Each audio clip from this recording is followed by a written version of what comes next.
Ethereum is currently testing a major support level, and if that sounds interesting to you, make sure to continue watching this video.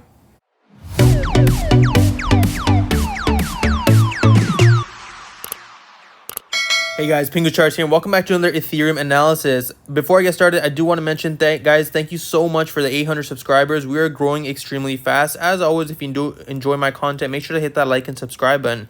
Currently, Ethereum has retested that 1278 level like we did mention yesterday. We were around this level yesterday, trading above that support at 1356, and I did mention that I really don't see this level being held. We did see that massive move to the downside with the bearish confirmation and a rejection of that support level, and then a move again continuing lower. Now Ethereum has seen some sort of support with these 3 weeks, and we have seen a bounce, but before you jump into entering long positions, you have to be careful because we did reject this previous support as new resistance, and you guys know that usually when that happens, we do see a larger move to the downside.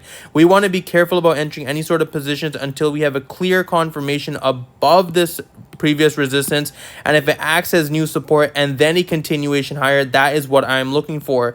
Now there is something of interest. Obviously we do see this little waterfall pattern to the downside, but as soon as Ethereum does pick up, we could see a very large move again, breaking above all these resistance levels like we saw over here previously, right? We did see this level being tested before, and then we saw a massive move to the upside again from 1400 all the way up to near the $1,800 within 2 days, right? So it's not impossible for Ethereum to come back, but the bulls really need to take control over here around these levels. Right now the bears are definitely in favor, and we can see that the exponential moving averages are moving lower, supposedly with Ethereum, right? Usually when that happens, it indicates that there is a larger move that's going to happen. But in terms of Ethereum right now, we do see that there is a lot of over leveraged short positions, right? We can see that this squeeze was over on Bitcoin and on Ethereum. So that usually is a good indication that there are tons of short positions, but we cannot ignore the fact that these massive bearish candles that are being formed on Ethereum, it doesn't mean that the bulls are necessarily in control, right? We have to be careful about entering any sort of positions in this consolidation range. But again, yesterday I did mention that this might be a good level to enter some short positions, because again, we did double bottom right here, and I did mention that usually on the third test that level will not hold, and that's exactly what happened on Ethereum. Now over here on the lower time frames, you can see that Ethereum has a much more better chance of looking at it from a bull perspective, right? You can see that we did test the level 1, 2, 3, 4, 5 times before we saw that move to the upside. We did break above the exponential moving average, but we were rejected again, guys. Something to keep in mind, we were rejected by that resistance level once more, and it looks like we are failing to break above it.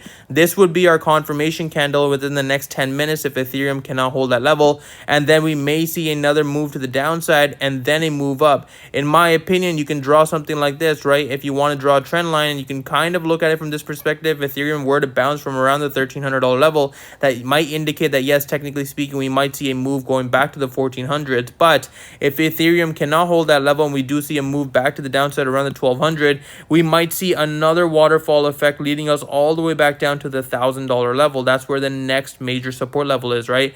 But as of right now in Ethereum, guys, it's not looking too good. If you want to enter any sort of positions, you really want to be careful and look for that confirmation, and I'll show you guys what a confirmation might look like. So confirmation would basically, on the 4-hour chart, you would be looking for a level of a breakout, right? So we would see that breakout formation on Ethereum, and then we would have a retest on this support and then a confirmation moving up. If we do not see that level, and if we see something like this where we see a move to the upside, we see a wick candlestick and then a rejection back down, you don't want to get caught out in that position. So as of right now, I would say just kind of wait and see what level would be tested before we actually have a move up, right?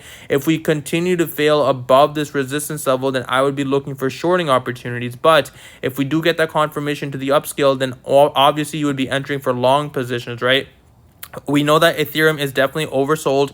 You can look at it from the RSI perspective too. On the 4-hour, we are definitely in oversold territory right now, but that doesn't mean we enter a position just based off an indicator, right? We want confirmation, and on the 4-hour scale, our confirmation would be above this resistance level, above the exponential moving averages, and then a move to the upside.